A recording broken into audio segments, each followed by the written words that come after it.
Bismillahirrahmanirrahim. Assalamualaikum warahmatullahi wabarakatuh.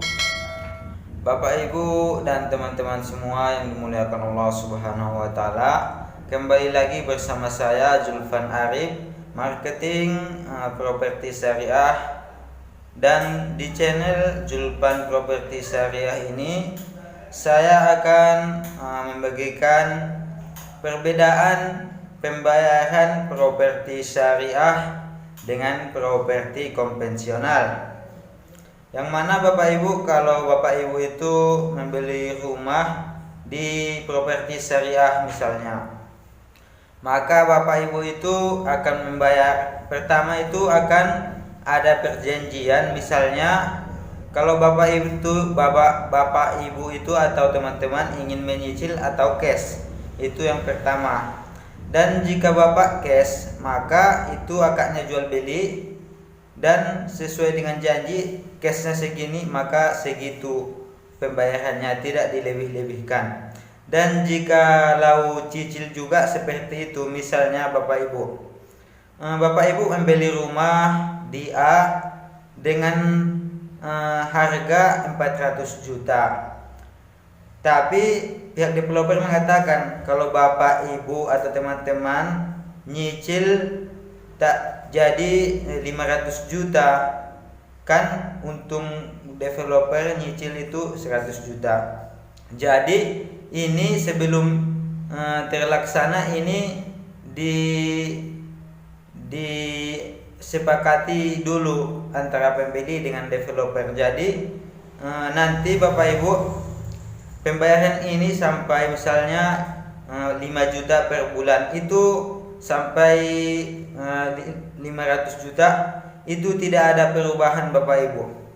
Jika cicilannya 5 juta saja per bulan, maka 5 juta saja sampai seterusnya, tidak ada penambahan. Beda dengan properti konvensional, nantinya kita jelaskan. Dan itu Bapak Ibu, jika Bapak Ibu nanti nunggak pembayarannya, misalnya 3 bulan atau 4 bulan tidak dibayar, itu pihak developer tidak akan menyita rumah Bapak Ibu.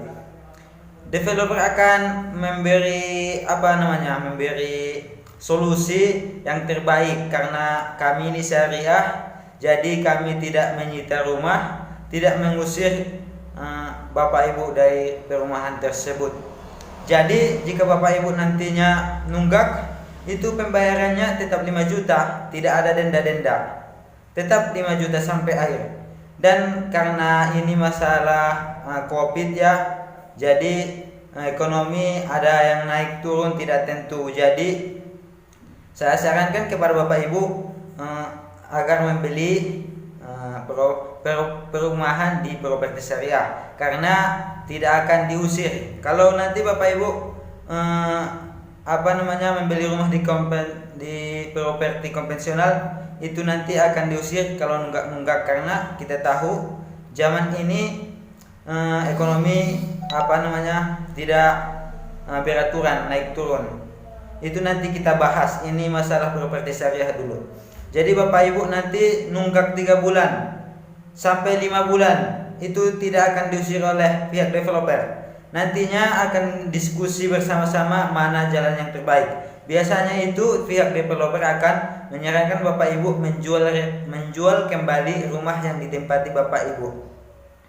Dan misalnya sudah terjual, itu akan uang Bapak Ibu itu tidak dikasih kembali. Jadi Bapak Ibu nanti menjualnya itu akan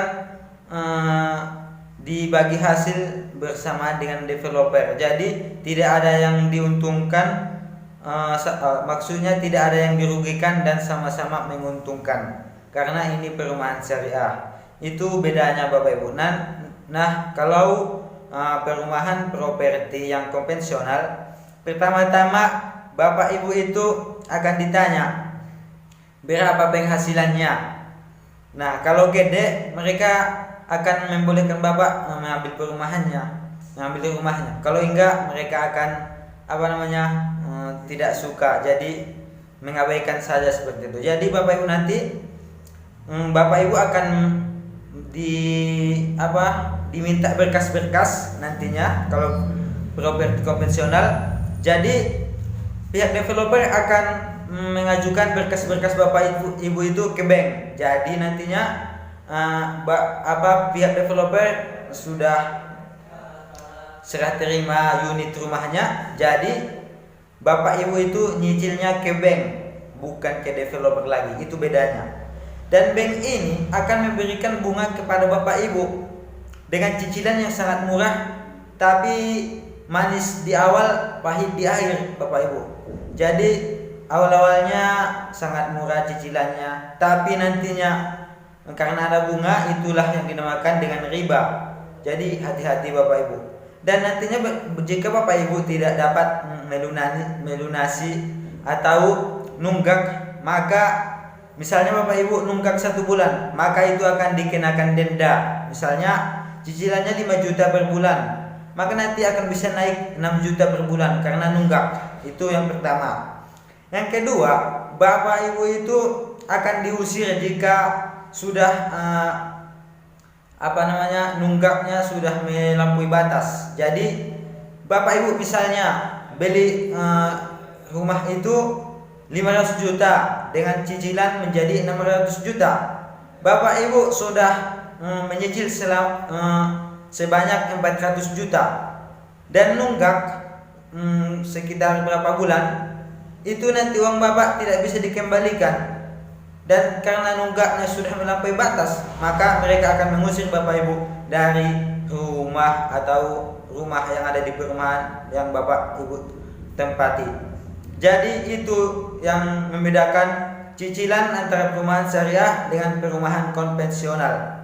Yang saya sarankan Bapak Ibu, mari kita menuju properti syariah yang tanpa riba, tanpa denda, tanpa akad batil, tanpa biaya checking, tanpa asuransi, tanpa sita. Sekian yang dapat saya sampaikan. Saya Julpan Arif, marketing properti syariah Indonesia, mempunyai proyek di sekitar Jabodetabek. Jadi Bapak Ibu yang ingin punya rumah atau kafling, silahkan kontak nomor saya yang tertera di bawah ini. Sekian yang dapat saya sampaikan. Kurang dan lebihnya saya mohon maaf Bapak Ibu dan teman-teman sekalian. Assalamualaikum warahmatullahi wabarakatuh.